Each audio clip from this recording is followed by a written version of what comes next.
Cordial saludo. A continuación, las instrucciones para este trabajo del curso de Cultura de Paz. La actividad es individual y es sumativa, tiene un peso del 50% sobre la nota final del curso. Se trata de un informe sobre la cartografía de conflictividades y potencialidades cuya técnica apropiaron en clase. El objetivo de esta actividad es evaluar la comprensión de los conceptos básicos sobre violencia cultural propuestos por Johan Galtung a través de la aplicación de los mismos a una realidad identificada por ustedes. La fecha y forma de envío es hasta el 5 de agosto a las 11:59 de la noche al correo del docente. ¿En qué consiste esta actividad? Esta actividad consiste en redactar un informe técnico sobre la cartografía que realizaron en la clase, que debe contener tres partes. La primera es una lista y breve descripción de las conflictividades y potencialidades identificadas en la cartografía realizada en clase.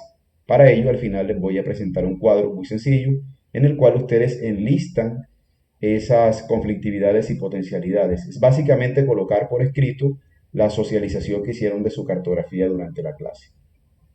Luego van a seleccionar y explicar con mayor detalle uno de los conflictos identificados. No nos vamos a centrar en las potencialidades porque esa sería la segunda parte, que es la de construcción de paz. Para este informe solamente van a tomar uno de esos conflictos o conflictividades identificados en la cartografía y van a hacer una reflexión sobre él. Lo principal es establecer las causas y consecuencias del mismo y relacionarlo con la perspectiva de la violencia cultural propuesta por Johan Galtung en el PDF que lleva el mismo nombre, Violencia Cultural, y que les envío al correo, junto con estas instrucciones. Una vez leído ese documento, que sería lo primero que deben hacer, van a identificar una serie de elementos que les van a ayudar a entender mucho mejor cómo abordar ese conflicto desde la violencia cultural, que es lo que realmente nos interesa en el curso. Y la tercera parte es la cartografía realizada en clase, la tercera parte de este informe. Entonces, para esta segunda parte, que consiste en seleccionar y explicar con mayor detalle uno de los conflictos identificados y relacionarlo con el texto de Johan Galtung, ustedes van a escoger el conflicto. En dicho conflicto muy seguramente habrá elementos de varios tipos. Johan Galtung, recuerden que tipifica tres tipos de violencia: una violencia directa, una violencia estructural y una violencia cultural. Preferiblemente el conflicto identificado sobre el que después van a formular una propuesta de construcción de paz debe ser un conflicto que exprese muy bien la violencia cultural. Van a realizar entonces un breve análisis del contexto cultural en el que se desarrolla la situación o el conflicto y en el que queden claras las respuestas a las siguientes preguntas. ¿Cuándo ocurre el conflicto? ¿Cierto? Si el conflicto, por ejemplo, estamos hablando de niños y niñas que son maltratados por los adolescentes del bachillerato cuando se encuentran en la cafetería del colegio, entonces, ¿cuándo ocurre? En los momentos de los recreos. ¿Dónde? En las cafeterías. Eso ya está identificado plenamente en la cartografía, pero aquí en el informe ustedes van a volver sobre eso. ¿Por qué sucede? Entonces se van a aventurar a explicar las causas del conflicto. Sucede porque hay niños que son maltratados en sus casas, porque reproducen las pautas de crianza, porque muy seguramente están expuestos a contenidos televisivos o redes sociales que son violentos, o porque en su casa o en su barrio, o por malos ejemplos, se han acostumbrado a tramitar sus emociones de manera violenta, porque subyace el imaginario de que entre más grande y más fuerte soy, más posibilidades tengo de agredir a la otra persona, porque se trata de bullying por edad, se trata de bullying por sexo, por identidad de género, porque es pobre, porque tiene un aspecto físico distinto al mío. Entonces ustedes van a aventurarse a decir cuáles podrían ser las causas que llevan a que niños mayores estén agrediendo durante el recreo a niños menores en la cafetería. ¿A quiénes involucra el conflicto? Pues hay varias partes. Las víctimas en este caso son los niños más pequeños, los agresores son los niños o adolescentes más grandes, pero también involucra a los padres de familia, involucra a los docentes, al psicopedagogo o psicopedagoga del colegio, ¿es cierto? Porque es importante identificar quiénes están involucrados en el conflicto, porque posteriormente los vamos a involucrar en una serie de acciones para corregir esa situación. Van a caracterizar el universo simbólico de dicho conflicto. Cuando ustedes lean el documento de Johan Galtung van a tener más elementos para entender de qué se trata esta parte, ¿verdad? Es probable que existan productos culturales como mensajes a través de medios de comunicación, telenovelas, canciones, historias que se viralizan a través de redes sociales, cuentos, dichos o refranes, o incluso arte que están constantemente bombardeándonos. Miren la expresión bombardeándonos. Y que se instauran en nuestro cerebro y que nos están diciendo que nosotros podemos golpear al otro, ¿cierto? De pronto los niños están expuestos a muchas noticias donde ven que hombres golpean a mujeres, mujeres golpean a hombres. Sí, constantemente están bombardeados por una cantidad de información que hace que el conflicto se naturalice, ¿cierto?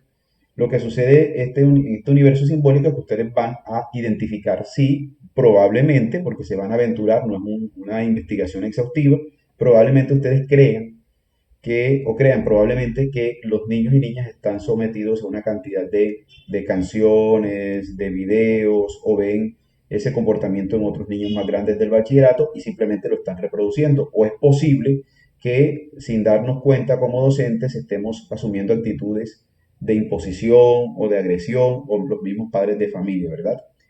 Estas son productos que reproducen, alimentan o perpetúan el conflicto. Lo importante aquí es que quede claro que los conflictos tienen un contexto, no se presentan solamente de manera aislada, sino que hacen parte de lo que podríamos catalogar como una sociedad violenta o como una cultura violenta, una cultura que está acostumbrada a tramitar los conflictos de manera violenta.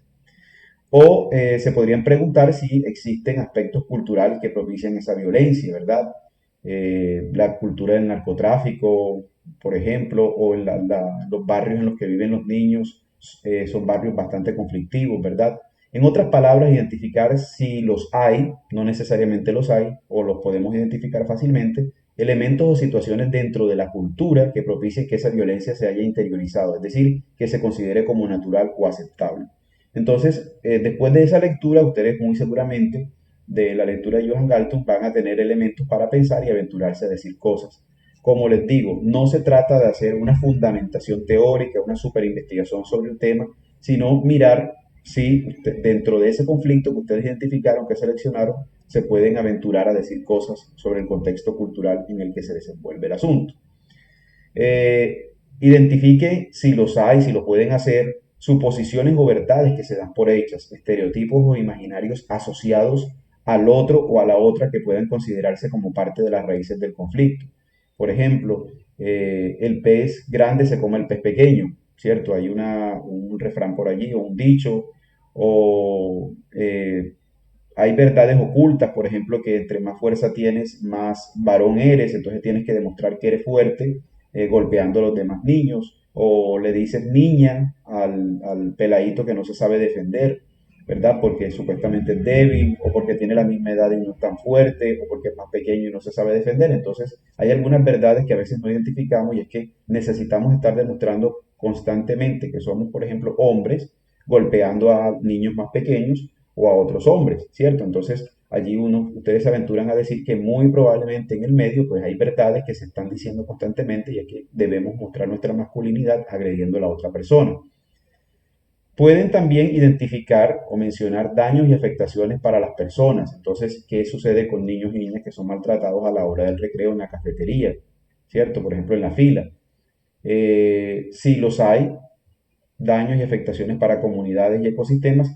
En este caso que les estoy comentando, no necesariamente debe haber afectaciones y daños para comunidades y ecosistemas. El daño básicamente se le está generando a la víctima, pero el agresor también se está generando daño, ¿cierto? Porque no tramita adecuadamente sus emociones. Para ello, pueden tener en cuenta algunas necesidades planteadas por el autor en el documento. Se habla de supervivencia, bienestar, identidad, representación, libertad, ¿verdad? Si encuentran alguna información estadística, estudios que puedan citar donde digan que las agresiones en las escuelas se deben a tal cosa o se ha incrementado el número de agresiones durante el recreo puede ser un momento peligroso para algunos niños, no sé, algunos estudios no exhaustivos, no van a ser un estado del arte, unos antecedentes, sino alguna información en la cual puedan apoyar esas suposiciones que ustedes tienen. Ahora, ustedes también son docentes, tienen unas reflexiones, unas vivencias, unas perspectivas, unas maneras de ver el mundo, entonces en esta parte ustedes van a explicar ese conflicto, ¿cierto? Entonces, me devuelvo un poquito. una lista y breve descripción de conflictividades y potencialidades, y luego aquí se fajan en esta segunda parte. Yo creo que en esta segunda parte pueden redactar, como les decía, una página o página y media, ¿cierto? No se trata tampoco de hacer una investigación, repito, exhaustiva, pero yo creo que en una página o página y media ustedes pueden explicar todo lo que aparece aquí. Si consideran que quieren demorarse más o utilizar más espacio para explicar esta segunda parte, lo pueden hacer, no hay ningún problema, ¿cierto? Se pueden extender, pero no se trata, como les digo, de un trabajo exhaustivo. No todos los elementos que yo les estoy proponiendo aquí van a aplicar para esta identificación. Puede que haya otros elementos que ustedes quieran agregar allí. Lo importante es que en el informe queden claras esas comprensiones que tienen ustedes del conflicto desde la perspectiva de la violencia cultural. Y hay unas instrucciones generales ya para el documento, y es, le van a colocar un título al texto que exprese en no más de 15 palabras de lo que trata, ¿cierto? Violencia cultural identificada en la escuela tal. Puede ser un, un título, pero ojalá ese título sea enganche, llame la atención, sea motivante, llame la atención del lector, lo invite a seguir leyendo, ¿cierto? Bueno, generalmente estos títulos son lo último que uno redacta, porque cuando terminas de escribir el ensayo o el informe vas a tener muchas más ideas o vas a hacer un énfasis en aquello que encontraste. Recuerden, una sola idea principal por párrafo. Cada párrafo debe tener entre 8 y 10 líneas máximo. No son párrafos largos. Escriban máximo 8 o 10, máximo 10 líneas por párrafo. No hay instrucciones en cuanto a la extensión del informe. Les dije página y media para la segunda parte. Si le agregan la cartografía en una parte, en una página, y le colocan el listado en otra, pues tendríamos alrededor de tres páginas, ¿verdad?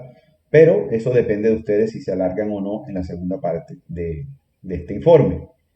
Sin embargo, les pido pues, que utilicen Times New Roman 12 con espaciado 1.15 o 1.5. Eso sí, deben citar según normas APA. ¿Qué van a citar?